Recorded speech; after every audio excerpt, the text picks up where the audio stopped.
Le mec pour échapper aux créanciers. Il balance un coup de poing direct sur un flic. Comme ça il se fait arrêter. Mais au moins les créanciers peuvent pas le choper.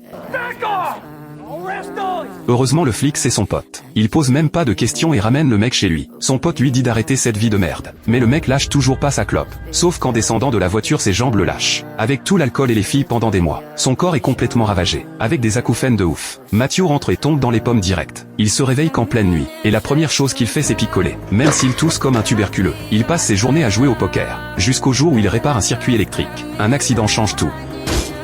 Quand il se réveille il est à l'hôpital. Mais le médecin lui balance une sale nouvelle. Matthew a chopé le sida. Il lui reste un mois à vivre max. À l'époque les gens pensaient que ça touchait que les homos. En tant que vrai cow-boy, Matthew il peut pas blairer les PD.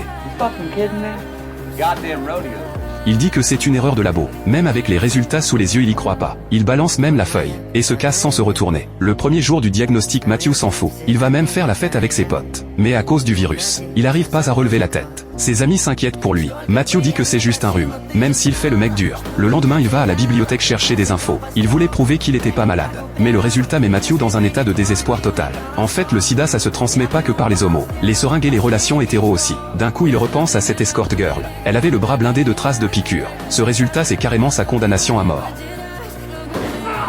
À l'époque la médecine n'était pas développée, il y avait que l'AZT comme traitement. Matthew fonce à l'hôpital pour choper le médoc. Sauf qu'il apprend que l'AZT est encore en phase de test. Il lâche pas l'affaire, il sort une liste. Il dit qu'à l'étranger ils ont trouvé des trucs efficaces. Mais ces médocs sont pas approuvés. Même avec du fric tu peux pas les avoir. Le médecin dit à Matthew de se calmer. Il peut rejoindre un groupe de soutien sida en attendant.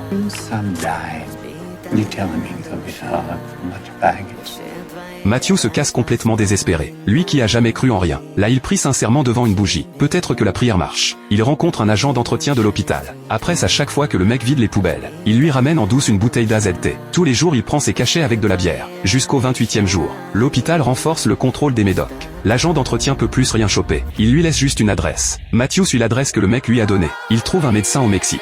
Le médecin a perdu sa licence. Mais les patients défilent quand même chez lui. Quand il apprend que Matthew prend de l'AZT, le médecin l'arrête direct. Il dit que l'AZT en surface freine la maladie. Mais en vrai les effets secondaires sont énormes.